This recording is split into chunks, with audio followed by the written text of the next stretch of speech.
As we're getting closer to Halloween, who doesn't like a good ghost story? There's a new hotspot of paranormal activity in our Ozarks life. Would you spend the night in a place where guests say things go bump in the night? The old church on Church Street in Ozark proudly defies its weathered age.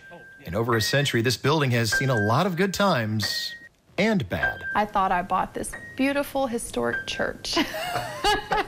Come to find out, it has so much more history and a lot of dark history. Alta Bivens' dream was to resurrect this building by creating the Church Street Antiques and More.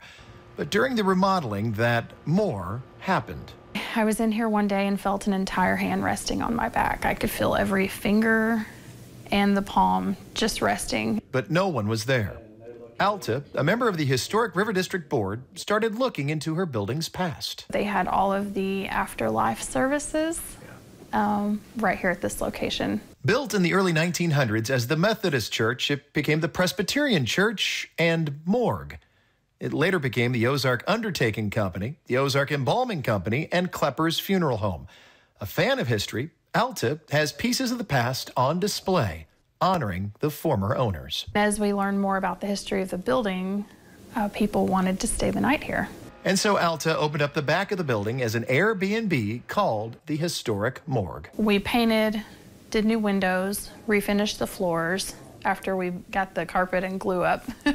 Every time we walk in and see it, it's like, wow, this is really neat. It has one bedroom, an updated bathroom, complete kitchen, and who knows what else. So a friend of mine captured this just with her cell phone camera. There was nothing there that would have made this image. There was not anything that would have made this shadow. If it was a person, this shadow would be 7 foot tall.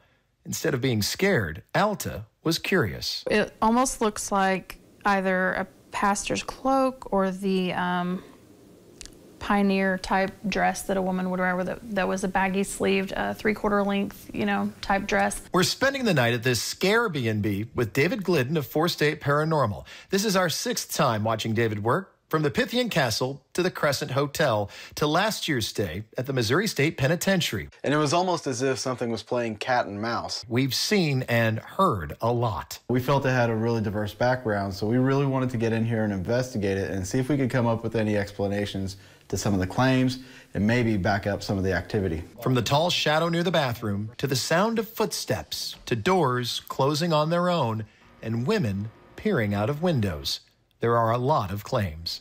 There have been a lot of children's voices singing almost like choir music. There's one section in particular where they feel uncomfortable, so I think that's where we're going to start off tonight. I'm a believer, but I'm also a skeptic, so I want to debunk everything that comes up to be certain. The spirits down here that are with us. Next Friday, we will take you into the investigation and if David's team caught any paranormal evidence. David, by the way, has a streaming show called Haunting History on YouTube. We got a link to it in this story at ky3.com and a link if you want to stay at the Historic Morgue in Ozark. It's also on the Airbnb website as well.